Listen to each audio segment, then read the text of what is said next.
সাদিক ভাইয়া, আচ্ছা আচ্ছা ভাইয়ের থেকে একটু নেই আগে।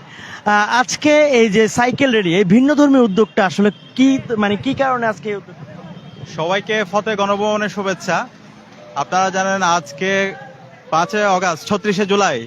গত বছর আমরা 36শে জুলাই বাংলাদেশের আপামর ছাত্র জনতা রাস্তায় নেমে পড়েছিল এবং জালেম হাসিনা ছাত্র জনতার অভ্যুত্থানের মাধ্যমে এদেশ থেকে পালিয়ে সে ভারতে আশ্রয় নিয়েছে।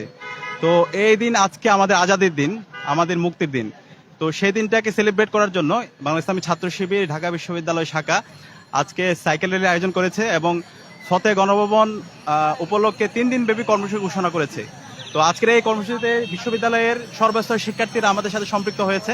আমরা এর মাধ্যমে গত বছর যেভাবে আমরা ঐক্যবদ্ধভাবে আন্দোলন করেছিলাম এবং আমাদের আন্দোলনের সময় একই সাথে বাংলাদেশের পতাকার সাথে ফিলিস্তিনের পতাকা উড়েছিল, তো আজকে আমরা একই সাথে সেই ফ্লেভার নিয়ে আসার চেষ্টা করেছি। আমরা বিশ্বাস করি আমাদের আন্দোলনের মাধ্যমে, আমাদের শহীদের রক্তের মাধ্যমে আজকে আমরা বাংলাদেশের স্বাধীনতা পেয়েছি, কিন্তু এখন পর্যন্ত আমাদের ফিলিস্তিনের মজলুমরা আজাদি পায়নি। কিন্তু আমরা আশা করছি খুব দ্রুত সময়ের মধ্যে আমাদের ফিলিস্তিনে এই আজাদির পতাকা উড়বে ইনশাল্লাহ, কাশ্মীরের মধ্যে আজাদির পতাকা উড়বে ইনশাল্লাহ, একই সাথে আমাদের উইগুরে যে মুসলমানরা আছে তাদের মধ্যে আজাদির পতাকা উড়বে ইনশাল্লাহ। সাদিক কাইম ভাই যে